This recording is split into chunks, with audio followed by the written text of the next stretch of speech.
عزیزان گرامی وہ دینی شعور نہ ہونے کی بنا پر، لہذا یقیناً یاد رکھے گا اسی وقت ایران میں سرزمین ایران کو، ایران کی ہمیشہ دعا کرتے رہیے. ایران ہماری خوشبختی کا نام ہے، ایران ہماری پہچان کا نام ہے، ایران ہمارے سر بلندی کا نام ہے. یقیناً ایران میں آج دشمن جب یہ چیزیں دیکھتا ہے نا، دشمن فوراً وار کرتا ہے ایران کے اوپر، اس لیے کس کو پتا ہے کہ یہ تبلیغ کیوں ہو رہی ہے ایران کی وجہ سے. اس کو یہ نہیں پتا کہ اہل بیت علیہ السلام کی اس میں مدد شامل ہے، خدا کی مدد اس میں شامل ہے. رہبر معظم فرماتے ہیں کہ اتنے لوگ کروڑوں کے تعداد میں جمع ہو جانا یہ خدا کا دست ان کے اوپر ہے، ہاتھ خدا کا ہاتھ ان کے اوپر ہے. لہذا عزیزان اکرام ایران کے حالات اتنے زیادہ بگڑ گئے. ایک لڑکی کا انتقال ہو گیا. ہوا یہ تھا کہ ایک لڑکی ایران میں بے پردگی کی حالت میں باہر آئی تھی، اس کے بال کھلے ہوئے تھے، لہٰذا گرفتار کرنے کے بعد ایران کے قانون ہے وہ بتاتا ہے انگریز جو یورپ سے آتے ہیں، جو نان مسلم ہوتے ہیں وہ بھی آتے ہیں، بغیر پردے کا آپ بازار گھوم نہیں سکتے ہیں، لہٰذا وہاں کا قانون ہے.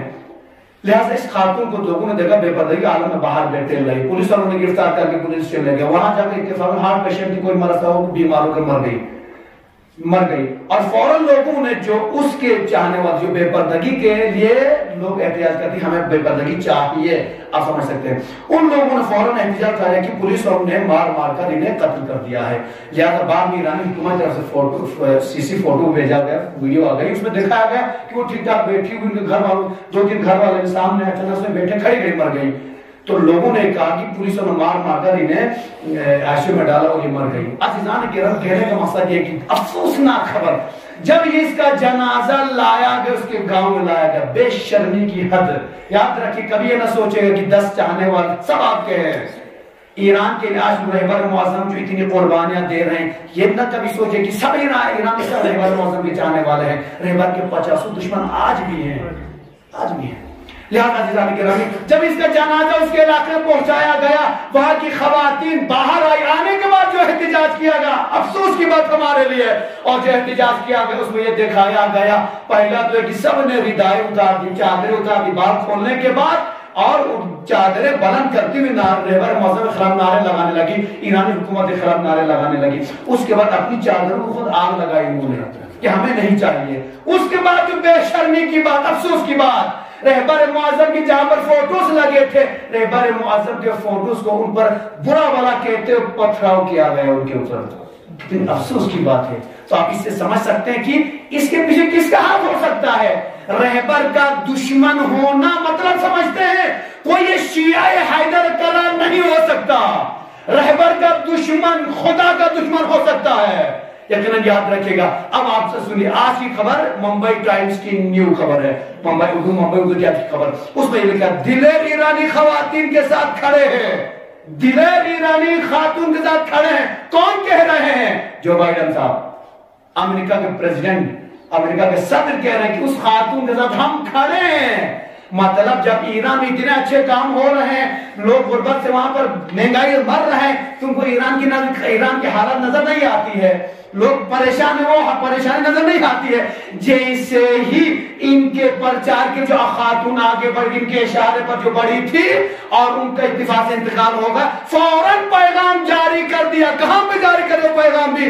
اقوام متحدہ کی جنرل اسمبلی میں ہمارے آیت اللہ ایرانی صدر ابراہیم رئیسی صاحب بھی وہاں پر موجود تھے. جب انہوں نے خطاب فرمایا، فرمانے کے بعد فوراً جب جو بائیڈن کی باری آ گئی، فوراً اسی میں جنرل اسمبلی میں کہہ دیا کہ ہم اس ایرانی خاتون کے لیے جو اپنی آزادی کے لیے جنگ لڑ رہی ہے، پورا امریکہ ان کے ساتھ کھڑا ہے. تو اب بات سمجھ میں آ گئی. امام علی کے چاہنے والوں، حیدر کرار کے چاہنے والوں، جوانوں، یاد رکھے گا جو بائیڈن کا یہ کہنا کہ ہم اس ایرانی خاتون کے ساتھ کھڑے ہیں، مطلب یہ کہ جب بھی ایران میں پروپاگنڈا ہوتا ہے وہاں پر امریکہ اور اسرائیل کا ہاتھ ہوتا ہے. جو بھی رہبر معظم کے خلاف بولتا ہے سمجھیے وہ ایرانی نہیں ہو سکتا ہے، وہ جو بائیڈن کا آدمی ہو سکتا ہے، اسرائیل کا چاہنے والا ہو سکتا ہے، لیکن کوئی شیعہ حیدر کرار نہیں ہو سکتا ہے. لہذا عزیزان گرامی اسی کل کی نیوز میں ہے کہ اسی ابراہیم رئیسی صاحب جو وہاں پر اس وقت موجود ہے، یونین میں موجود ہے، وہاں پر جب ان سے اسرائیل کے بارے میں سوال کیا گیا،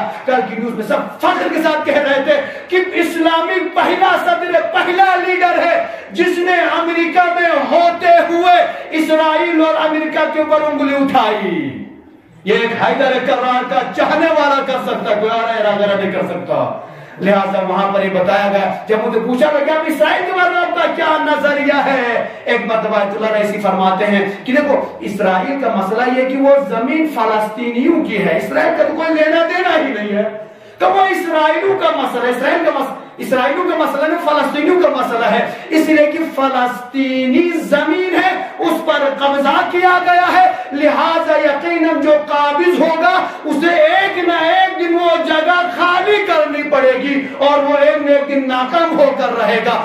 امریکن نیوز ایجنسی والا سوال کر رہے ہیں اور انہی کے نیوز میں آ کر ابراہیم رئیسی ایک طریقے سے اسرائیل کو دھمکی دے کر آتے ہیں۔ یہ دھمکی دینا ایک حیدر کرار کا چاہنے والا کر سکتا ہے، ایک وہ انسان کر سکتا ہے جس کے اندر انسانیت ابھی بھی موجود ہے، جس کے اندر دینی شعور ہے، اور یہ شعور اس وقت آ سکتا ہے جب آپ علماء کے ساتھ رہیں گے، مسجدوں میں رہیں گے، امامانوں میں رہیں گے۔ اس لیے کہ یہ رئیسی صاحب بھی ہے تو رہبر معاصر کو سمجھے رائٹ ہینڈ ہے، جب رہبر کے ساتھ رہنے والا آدمی ایسی باتیں بتا سکتا ہے جو بائیڈن کا آدمی ایسی باتیں نہیں بتا سکتا۔ آج کی بات ایران کتنے حالات بگڑ گئے، وہاں پر پولیسوں کی مار لگائی گئی، بہت سارے شہروں میں آج احتجاج بڑھتا ابھی تقریباً مین سٹی تک پہنچے ہوئے ہیں۔ لہذا دعا کریں انشاءاللہ خدایا بحق محمد علیہ السلام سرزمین ایران کی حفاظت فرما، خدایا